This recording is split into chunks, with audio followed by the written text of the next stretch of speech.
ಸುಬ್ರಹ್ಮಣ್ಯ ಬಗ್ಗೆ ಯಾರಿಗೆ ತಾನೇ ಗೊತ್ತಿಲ್ಲ. ಅದರಲ್ಲೂ ಷಷ್ಠಿ ದಿನ ಸುಬ್ರಹ್ಮಣ್ಯನ ದರ್ಶನ ಮಾಡೋದು, ಹುತ್ತಕ್ಕೆ ನಮಸ್ಕಾರ ಮಾಡೋದು ವಿಶೇಷ ಅಂತ ನಮಗೆಲ್ಲ ಗೊತ್ತು. ಆದರೆ ಷಷ್ಠಿ ದಿನನೇ ಏನಕ್ಕೆ ಸುಬ್ರಹ್ಮಣ್ಯಗೆ ವಿಶೇಷ ಅಂತ ಗೊತ್ತಾ? ಇನ್ನು ಕುಕ್ಕೆ ಸುಬ್ರಹ್ಮಣ್ಯದಲ್ಲಿ ಇರೋ ಕುಮಾರಾಧಾರದ ವಿಶೇಷ ಏನು? ತಾರಕಾಸುರ ಅಂತ ಒಬ್ಬ ಅಸುರ ಬ್ರಹ್ಮದೇವ್ರನ್ನ ತಪಸ್ಸು ಮಾಡಿ 3 ಲೋಕಗಳನ್ನ ಆಳೋಕೆ ಶುರು ಮಾಡ್ತಾನೆ. ಅವನ ವರಬಲ ಹೀಗಿರುತ್ತೆ: ಶಿವನ ಮಗನಿಂದ ಮಾತ್ರ ಸಾವು ಬರಬೇಕು ಹೊರತು ಬೇರೆ ಯಾರಿಂದನೂ ಆಗಬಾರ್ದು ಅಂತ. ಆದರೆ ಅಷ್ಟೊತ್ತಿಗೆ ಶಿವನ ಸತಿಯಾದ ದಾಕ್ಷಾಯಿಣಿ ಅಗ್ನಿಕುಂಡದಲ್ಲಿ ಬೀಳೋದ್ರಿಂದ ಶಿವ ತಪಸ್ಸಿಗೆ ಕೂತ್ಕೊಂಡಿರ್ತಾನೆ.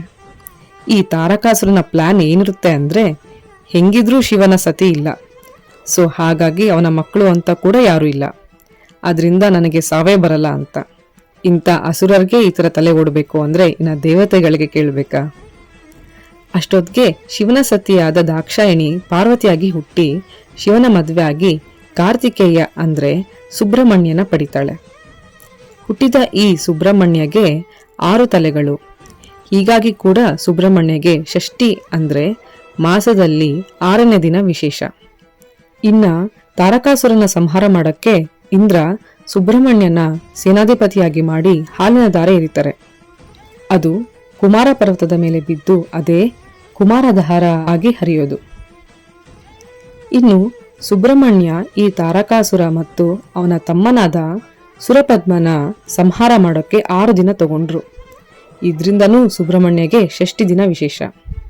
ಇನ್ನು ಆ ಸುರಪದ್ಮನ ಸಂಹಾರ ಮಾಡಿದ ಮೇಲೆ ಅವನ ದೇಹವನ್ನು 2 ಭಾಗವನ್ನಾಗಿ ಮಾಡಿ, ಒಂದು ಭಾಗ ತನ್ನ ವಾಹನ ನವಿಲಾಗಿ ಮತ್ತು ಇನ್ನೊಂದು ಭಾಗ ತನ್ನ ಧ್ವಜದ ಲಾಂಛನವನ್ನಾಗಿ ಮಾಡಿ ಆ ಅಸುರನ ಮೇಲೆ ತನ್ನ ವಿಜಯವನ್ನು ಸೂಚಿಸ್ತಾರೆ. ಇನ್ನು ಸುಬ್ರಹ್ಮಣ್ಯ 4 ಯುಗದಲ್ಲಿ ಟೋಟಲ್ ಆಗಿ 6 ಅವತಾರಗಳನ್ನ ತಾಳ್ತಾರೆ. ಹಾಗಾಗಿ ಕೂಡ 6 ವಿಶೇಷ. ಇನ್ನು ಸುಬ್ರಹ್ಮಣ್ಯನ ನಾವು ದೇವತಾ ರೂಪದಲ್ಲೂ ನೋಡಿದ್ದೀವಿ, ಮತ್ತೆ ಹಾವಿನ ರೂಪದಲ್ಲೂ ನೋಡಿದ್ದೀವಿ. ಇದ್ಯಾಕೆ 2 ಬೇರೆ ರೂಪಗಳು ಅಂತ ಗೊತ್ತಾ? ಹಾಗೆ ಸುಬ್ರಹ್ಮಣ್ಯಗೆ 6 ಮುಖಗಳು ಏನಕ್ಕೆ ಅಂತ ಗೊತ್ತಾ? ಮತ್ತೆ ಸುಬ್ರಹ್ಮಣ್ಯ ತಾಳಿದ ಆ 6 ಅವತಾರಗಳು ಯಾವುದು? ಈ ಥರ ಇನ್ನಷ್ಟು ವಿಚಾರಗಳನ್ನ ತಿಳ್ಕೊಳ್ಳೋಕ್ಕೆ ಫಾಲೋ ಮಾಡಿ ಗುರು ಏನ್ ಸಮಾಚಾರ.